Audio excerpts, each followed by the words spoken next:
ATECH también, y lo que mantiene preocupado a muchos docentes de cara al inicio de clase 2023. ¿Cómo le va, Murphy? Acá Fabricio y Facundo lo saludan por la Namuncurá. Bien, muy bien, gracias. ¿Cómo están ustedes? Bueno, tratando de hacer números, con la calculadora en mano, la verdad. Hay varios puntos para charlar. Me parece como punto de partida la propuesta del gobierno del aumento del 38% en cuotas hasta agosto como el resultado de la primera reunión paritaria, y la respuesta de ATECH de discutirlo con las bases como es habitual en esta, bueno, en general, ¿no? Como hace ATECH. En definición, ese porcentaje, ¿cómo lo consideran ustedes desde la cúpula del sindicato? Palabra fea, cúpula, perdón. Bueno, no me gusta. Desde la conducción, si le gusta, sí. desde la conducción. Sí, perdón por pero bueno, no me suena bien. Nosotros somos docentes que tenemos ocasionalmente un cargo en la conducción de un sindicato, o de este sindicato, al que pertenecemos y al que tanto queremos, y nada más. No me considero cúpula de nada, ni me parece bien que sea así. Bien, sí, nosotros tenemos una opinión, por supuesto, pero también, como decías vos, la verdadera opinión, la que vale, es la de nuestros compañeros, la de la mayoría, ¿no? La del conjunto. En principio, lo que uno puede decir y lo que tenemos que decir, como venimos diciendo y resaltando, es que después de lo que fue el hachazo a los salarios con el congelamiento salarial del 2020 y el casi congelamiento del 2021, porque fue así, 0% en 2020, 10% en 2021, recién completamos la pauta 2021 a principio del año pasado, todo es poco, porque nos destruyeron el poder adquisitivo, ¿no? Y ahora esto que propone el gobierno apenas equipararía la inflación de estos meses, y muy a cuentagotas y muy tardíamente. Entonces, para nosotros es claro que esto es insuficiente, que no recupera salario, que establece o que mantiene un estado de cosas en el que mucha gente está muy complicada para llevar adelante una familia o sostener una casa, ¿no? Y eso es lo más evidente. Además, cuando hay elementos elementos de la vida cotidiana que aumentan muchísimo más, o servicios, alquileres, que aumentan todavía más de lo que indica el índice inflacionario como promedio, ¿no? Entonces, está claro que ese 38 en cuotas, que en realidad nosotros hablamos del 12 de febrero, de este 12% que se cargaría con el sueldo de febrero, porque es lo que en realidad tenés en la mano, ¿no? Y son 6.000 pesos al básico. Son 6.000 pesos al básico. Fabricio recién decía el tema de la reunión, de la primera reunión, pero corríjame si no es así, por lo menos de manera oral, de manera pública, ¿ya no se había hablado de un 38% a principios de año? Sí, claro, el anuncio del gobernador con bombo de platillo fue ese 38%, incluso las cuotas allá las había expresado de manera en que nos las plantean a nosotros. No hay nada nuevo bajo el sol respecto a eso. Uh-huh. Por eso también nosotros adelantamos nuestra posición respecto al 38%, que es básicamente lo que acabo de decir. No alcanza. Y es lo que transmitimos a nuestras compañeras y compañeros, porque a veces es fácil marearse con los números. El gobierno está difundiendo los números del salario bruto y dice, un docente va a pasar a ganar con un cargo inicial 120. Mentira, directamente es una mentira grosera. Nosotros tenemos algo más del 20% de descuento de ley, ¿no? Con la obra social el 425, más los seguros, más la jubilación, que es el 16%. Están dibujando los números para tratar de disfrazar una realidad que es terrible. Hay muchísima gente por debajo de la línea de pobreza en la docencia. Eso ya había pasado la otra vez, en eso y vale seguramente la aclaración, ¿eh? Más allá de que obviamente no es lo mismo lo que queda impreso, estamos hablando de una versión periodística en un medio escrito, a aquello que se puede transmitir a través de la radio, ¿no? En donde, sobre todo, números, aunque suene poco para un salario, no dejan de ser números grandes para entenderlos, se pierden. Pero ya había pasado en su momento con, me parece, otro medio gráfico que hacía referencia al tema del sueldo de un ingresante. Pero por lo menos para la audiencia de la Namuncurá, que enciende sus sentidos y que pueda hacer el desglose. Aquello que pone el diario El Chubut hoy, que un ingresante cobraría 121, 122 mil pesos, creo que dice. ¿Cómo se desmenuza entonces a partir de lo que usted dice con respecto al bruto y al neto? Y en definitiva, ¿cuál es la verdad de la milanesa de cuánto cobra un ingresante en el área de educación. Bueno, vamos a ver, todavía las cuentas finitas no están, porque hay que ver cómo se aplica la modificación en la zona, que pasa a ser todo remunerativo, eso puede traer alguna reducción en el salario de bolsillo. Es correcto que se blanquee, es un compromiso del gobierno, vamos a ver cómo se aplica ese blanqueo. También se modificó la escala de ingreso, no es igual para todo el mundo. Pasamos del 15 al 25 como moneda inicial, y eso es un cambio sin duda, eso va a tener un impacto positivo en el salario. Entonces, con todas esas cuentas que todavía van a dar algunas diferencias más o menos, estaríamos hablando para redondear en unos 85.000 pesos más o menos el salario inicial, sin contar FONIS. El FONIS son 7.000 pesos, ¿no? Van a ser 7.000 pesos dentro de un mes o 2 meses, van a ser 7.000 pesos cuando aumente. Para eso, porque el gobierno también suma todo cuando todavía eso no está en el bolsillo. Pero de todas maneras, para hacer números del salario docente que nos va a pagar provincia, con un cargo sería aproximadamente 85.000 pesos. El aumento del básico, como les decía recién, son este 12% de 50.000 pesos, el 12% de 50.000 es 6.000 pesos. Es muy sencilla la cuenta, y cualquiera entiende que un aumento de 6.000 o de 8.000 o de 9.000 pesos en el bolsillo no son satisfactorios, ¿no? Estábamos mirando un poco o repasando un poco la historia de las paritarias, Murphy, y vemos que los resultados son siempre adversos, ¿no? ¿Algunas veces la dieron vuelta al gobierno con algún porcentaje que ofreció? A mí me parece que no. ¿De qué periodo estamos hablando? ¿En qué momento estamos hablando? ¿De qué periodo histórico? Desde que usted... No sé, digo, desde que arrancó la conducción de ATECH, vos me decís esto es de una historia de siempre. No, yo creo que no es así. Entendemos nosotros que ningún gobierno pone plata en educación o pone plata en salarios por gusto, por decisión propia, podríamos decir. No lo hace. Lo hace para evitarse problemas mayores, para evitar o para resolver un conflicto, para tratar de acallar voces. Básicamente lo hace por eso. Y nosotros pensamos cuál fue el año ideal de Antonina y Arcioni, ¿no? El año ideal fue el de pandemia, 0% de aumento. Ese es el año soñado, nos encantaría volver a eso. Sí. Y el año pasado, la primera propuesta paritaria que hicieron, en enero del año pasado, fue un 5%. Eso es lo que nos propusieron, 5%. Y nosotros, mal que le pese a alguno, digamos, mal que a algunos le parecerá que no es así, pero la realidad está bastante clara, en los recibos de sueldo, poquito a poco fuimos arrancando mejoras y adelantando pautas salariales que estaban previstas para un plazo y se adelantaron a otro plazo más cercano, y de ese modo estuvimos cercanos al 80% de aumento del básico, sin contar lo del 2021, que por supuesto se cobró en 2022, pero corresponde a la pauta del año anterior. Es decir, no alcanzamos a recuperar el poder adquisitivo, no alcanzamos a recuperar el poder adquisitivo, pero tampoco lograron imponer más ajuste todavía sobre nuestro salario. Digamos, no lograron lo que les encantaría, que sería que nosotros ganemos todavía menos. El 80% sería, a ver si se entiende bien o si uno entiende bien desde acá, el 80% sería el básico del 2021. El básico, perdón, no, el 80% sobre el básico del 2021, no, sobre el básico de febrero de 2022. De febrero a diciembre es un 80% aproximadamente. Está bien. Entonces, en definitiva, a las propuestas porque eso es un poco, me parece, lo que tratábamos de compartir en cuanto a la pregunta, a la propuesta o a la unilateralidad del gobierno de determinado porcentaje, ATECH sí ha podido, en determinados momentos, conseguir un porcentaje mayor. Esa sería la definición. Y sí, sin firmar nosotros ningún acuerdo, porque siempre fueron acuerdos, fueron propuestas insuficientes, nosotros no estamos para nada satisfechos.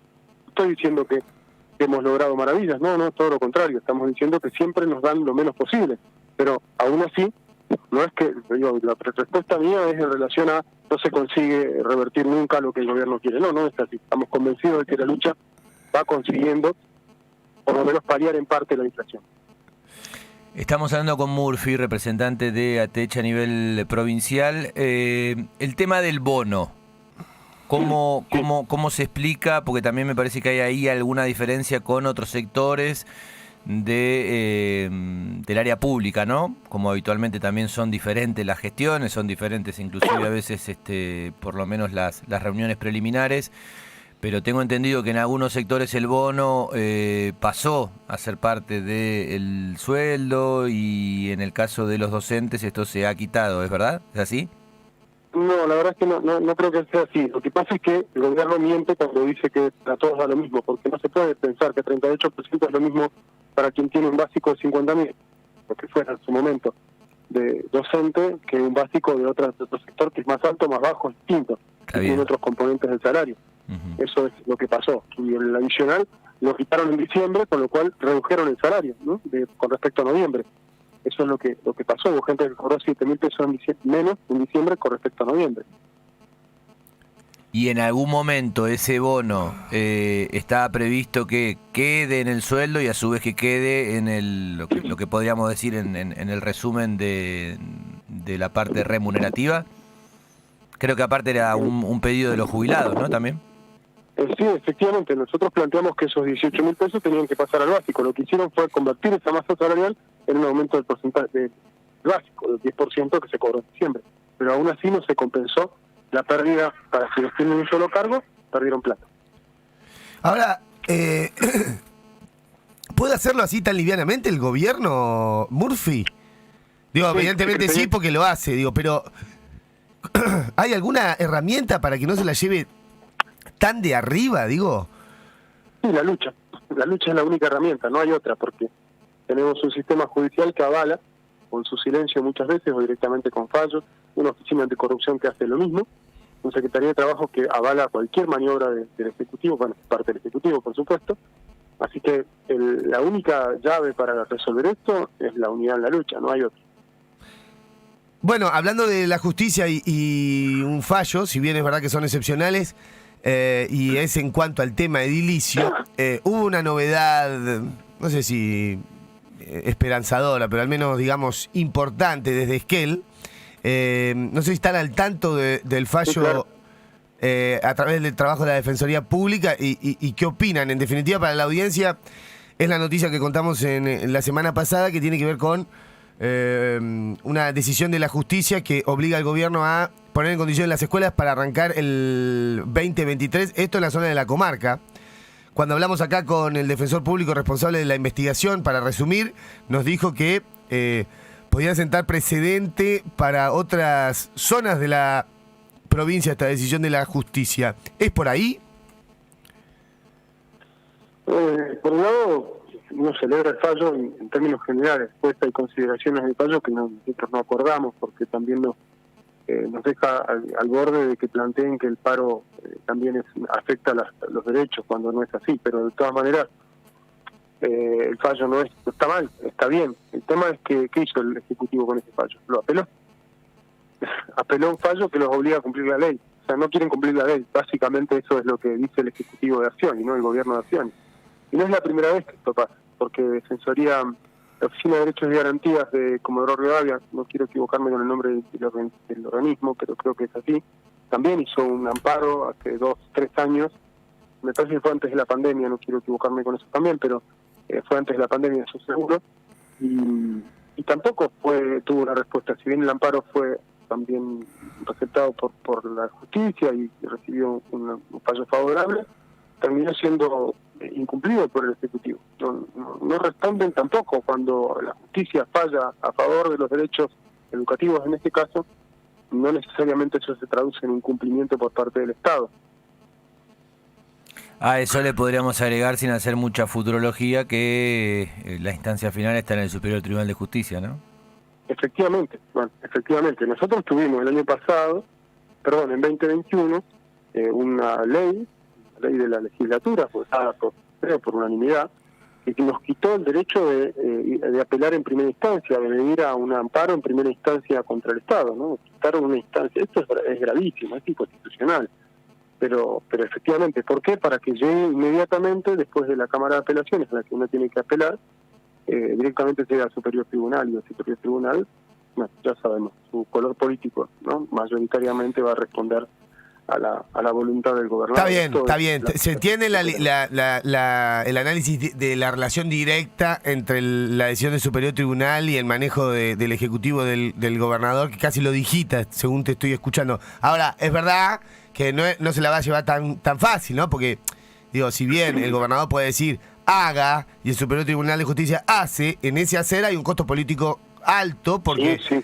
Claro, a eso voy. Bueno, ¿cuántos de esos costos políticos puede sortear un gobierno, por lo menos para afuera, tan débil, ¿no? Pero ya termina, Fabri, la gestión. Está bien, pero estamos hablando del inicio de clases, estamos hablando de... bueno, qué sé yo, me parece, tuvo mucha repercusión cuando nosotros contamos el fallo. Bueno, qué sé yo, lo que no se ve es que se replique o que haya un trabajo de pinza, si se quiere, ¿no? Por el tema del edilicio, por el tema salarial. Digo, si es que él mostró un camino, a mí por lo menos me llama la atención que no se hiciera lo mismo, por ejemplo, acá en la zona de Puerto Madryn, donde es una de las zonas con mayor problema de edilicio de la provincia, ¿no? Pues está bien, yo coincido con que puede ser un camino, que es importante, que nosotros no podemos dejar de lado ni naturalizar, ni dejar de interpelar a los jueces y las juezas para que hagan lo que tienen que hacer, que es exigir el cumplimiento de las leyes, ¿no? Estoy de acuerdo con eso, y es cierto que hay un costo, pero el costo político va a existir, o la obligación, y hay luchas, si hay reclamos, si hay escándalos. Esto tendría que ser todo escandaloso. Escuelas que están un año sin edificio, un año sin edificio por distintas cuestiones, o 6 meses, o 3 meses, o 2 meses. Nosotros hicimos una estadística, la difundimos el año pasado, a fin de año pasado, se perdieron en promedio en las escuelas de Chubut 24 días de clase por cuestiones edilicias. 24 días de clase, más de un mes, ¿no? Estamos hablando de que esto ya es endémico, y no es una catástrofe natural, es una decisión política, no invertir en educación, no invertir en edificios en condiciones, no ampliar, no construir, se hace lo menos posible, y muy mal, y muy tarde, ¿no? Entonces, tenemos hacinamiento en muchas aulas, y eso es que la pandemia lamentablemente dejó afuera de las escuelas a muchísimas pibas que quedaron afuera de la escuela y que están de a poquito volviendo a la escuela, pero vuelven a la escuela sin condiciones, y eso vuelve a escuchar, ¿no? Porque cómo se hace para trabajar en un aula sobrepoblada, con diversidad enorme de realidades, de momentos del aprendizaje, de dificultades del aprendizaje. Es una cosa pública, y vamos a poder salario, presupuesto, son condiciones para la escuela pública que no se están dando. ¿Está pautado ya el inicio de clases en cuanto a su fecha? Sí, el 27 de febrero es el primer día, debería ser el primer día de clases, y nosotros vamos a evaluar esta propuesta, vamos a llevar a las escuelas, como dijimos. El resultado de esta consulta dará lugar al 24, anunciaremos si hay o no el 24 de febrero, si el 27 hay paro o no hay paro. Eso le iba a preguntar, ¿podría llegar a haber una medida de fuerza entonces en coincidencia con el inicio, por lo menos del calendario previsto, de clases para este año? Sí, esa es la voluntad mayoritaria, es lo que vamos a hacer, eso es lo que expresamos en nuestro comunicado, va a ser lo que diga la mayoría. Una última de mi parte, ¿ha seguido desde lo personal o desde lo colectivo, hablando de ATECH, ¿no? El tema del juicio, que ayer tuvo una primera definición, si se quiere, con la postura del fiscal en cuanto a su alegato con respecto a la ex ministra de Educación, Graciela Sigudosa? Sí, en lo personal le di poco tiempo porque estábamos abocados a la situación paritaria nuestra, pero sí, tenemos conocimiento de que el juicio avanza, queremos que haya una condena, y los elementos están, tiene que haber una condena, no se puede invalidar lo que sabemos que pasa habitualmente, ¿no? Que las obras o no se hacen, o se hacen de mala manera, y siempre hay alguien que está en el medio y que uno sospecha se queda con el vuelto, ¿no? ¿Algo más que quiera comentar, Murphy? Le agradecemos como siempre la charla con la Namuncurá. Lo principal es que volvamos a pensar la escuela como lo que es, ¿no? Algo esencial para las familias, para los derechos educativos, y que esa escuela la tenemos que defender entre todos, y que el salario es parte de esa defensa, que no podemos naturalizar este estado de cosas, que no podemos permitir que nos arrebaten la escuela pública.